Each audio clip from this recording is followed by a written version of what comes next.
लोधी समाज के जिलाध्यक्ष आदरणीय हरेंद्र लोधी जी आए और अपने विचार व्यक्त करें।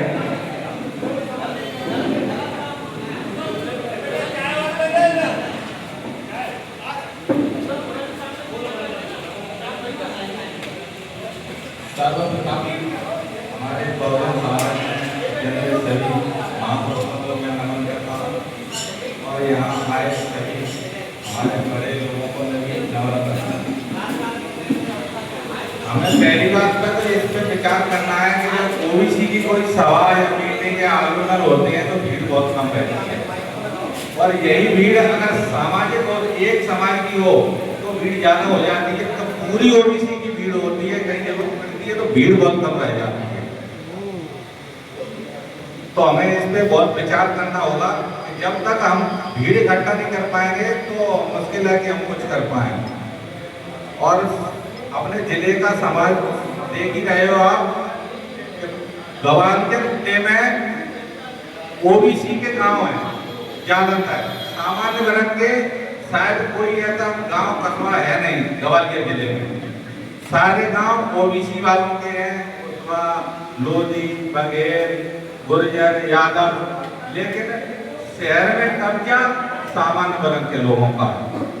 राजनीति में कब्जा सामान्य वर्ग के लोगों का है। तो हमें इस पर विचार करना होगा कि जब हमारी यहाँ जमीन है, हम यहाँ व्यक्तिगत लोग हैं, हमारे पुरखा यहाँ के हैं, लेकिन हमारा शहर में कोई बच्चों से नहीं है, क्यों नहीं है, इस पर हमें विचार करना होगा। अभी हमने सुना था मोबाइल में जो स्टेशन का नाम कोई कुछ बोल रहा था, कोई कुछ बोल रहा था। हमारे सांसद जी अटल बिहारी जी का नाम बोल के आ गए, अच्छी बात है, अच्छे लोग, अच्छे आदमी है, प्रधानमंत्री रहे, लेकिन ओबीसी में ही तो कोई महापुरुष हो सकता है, उनका नाम ले लेते। अगर नहीं ले पा रहे तो आप किसी का भी मत लेते। कई नेता हैं अपने समाज, कई नेता हैं जो अपन लेते हैं, सामान्य वर्ग के लोग हैं, वो अपना लेते, अपन अपना लो। अगर हम किसी के दबाव में हम अपना नहीं ले पा रहे तो हमें भी चुप बैठ जाए, वो अच्छा है हमारे हिसाब से। तो इन बातों पर विचार करना होगा और ज़्यादातर भीड़ पे हमें बहुत विचार करना होगा कि ज़्यादा से ज़्यादा संख्या में हम लोग आए। हमारे हर समाज के यहाँ जिम्मेदार व्यक्ति बैठे हैं, अगर कोशिश करेंगे तो ये कोई बड़ी बात नहीं है कि अपने अपने समाज से 100-200 की भीड़ हो जाए ना, 200 तक की भीड़ हो जाए तभी बहुत दिखाने लगती है, लेकिन 20-50 लोग हो पाते ज़्यादा हो जाए। यही मेरा कहना था। बहुत बहुत धन्यवाद। हमारे बीच छत्तीसगढ़ में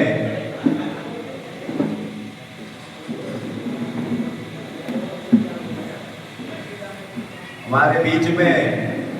सेवानिवृत्त होकर आए और ओबीसी की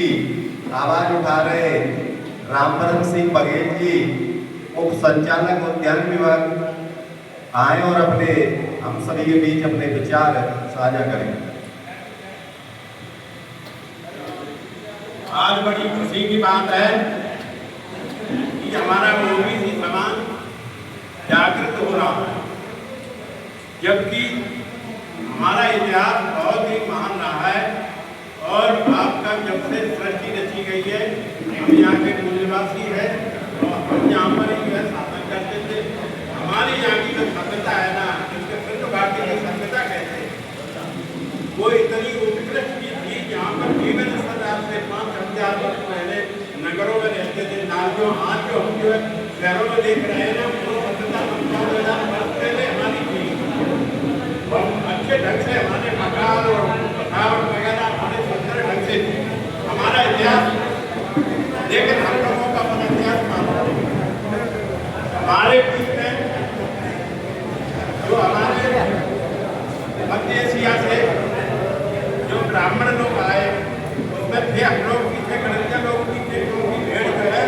ठंडे प्रदेशों में पाली जाती है। लेकिन क्या हुआ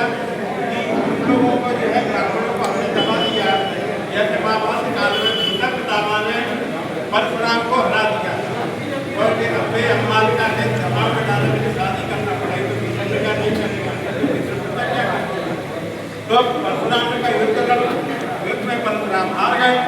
और उन्होंने प्रतिज्ञा कर दी आज से हम क्षत्रियों को लड़ाई नहीं करेंगे। तो उन्होंने जो हम लोग क्षत्रिय थे ना का शासक थे, लेकिन उन्होंने छल कपट से हमको विद्या से मदद करा, धोखे से करण ने उनसे विद्या ले ली तो बाद में जो है उसको क्या किया कीड़े ने काटा, उसने पड़ा उनका फीस में जो है गैस पर रखे थे हमारा नहीं। जब बाद में स्कूल में मैं गया तो मुझे कहने लगी जाकर बोलने के तुमने छल किया,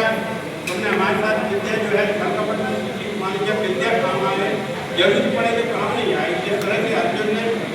कर्ण को मारा तो उस समय जो विद्या उनकी काम नहीं आई, तो जो ब्राह्मण को छल कपट थोड़े से कर दिया। एकलव्य का मुखा काटा, एकलव्य ने बिगड़ इतना विद्या की कि अर्जुन से भी ज्यादा प्रसारी हो गया, लेकिन उन्होंने विद्या के नाम से उसका मुखा ले लिया, अपंग कर दिया। तब उसका मत कराया क्योंकि बोले तपस्या करना है, उसके तपस्या से हमारा लड़का मर गया। तो जो शुरू से हमारे साथ जो है छल करते आए, इसी तरह से यहाँ आए तो मैंने कि पहला लड़का बहुत बलवान होता है, कोई भी जब पेड़ पौधा हो जब पशु हो तो उन्होंने ऐसा प्रथा बना दी कि बड़ा लड़का को गंगा में छुपा, तो जो पहला लड़का होता था गंगा में छुपाते थे, तो वो ताकतवर होता था। उस तरह जो मंदिरों में थी जो है नृत्यांगना करती थी, तो वो क्या करती थी, उनकी जो कन्या भाई और जो उनके उसको बोलते हैं अजल रामी दौला, जो महात्माओं के अगर संतान हो जाती है उनका नाम कर दिया भगवान की है, तो भगवान को अर्पित करती। तो दक्षिण में देवदास जी बताए नृत्य गाना सब कराते थे, आनंद उड़ाते थे। तो इस तरह से जैसे हमारे यहाँ कोई भी परिवार का शादी आई तो 3 दिन डोला ब्राह्मण के ना लगे, तो इन्होंने इतना अत्याचार किया और मनगणत इतना साफ लिखा कि जब ब्रह्मा ने ऊपर से जो है पुराण भेजे वेद भेजे हमारे बनाए हुए नहीं है, ऊपर से गिरे और जो लिख दी तो ब्रह्मा की बात हमारे लोगों को ऐसे जगह में झगड़ किया जो किसी काम पे हो ही नहीं, जो हमारे कर्मा से दुनिया की बात जाके ताकि तो पढ़ो कर, और उन्होंने जो है इस तरह से हमको पकड़ कर रख दिया कि बगैर ब्राह्मण के सफल हो ही नहीं सकते। तो इस तरह से जैसे आपने बाबा हैं जो नाम के भी आपका ये पूछा था, तो उन्होंने लोगों को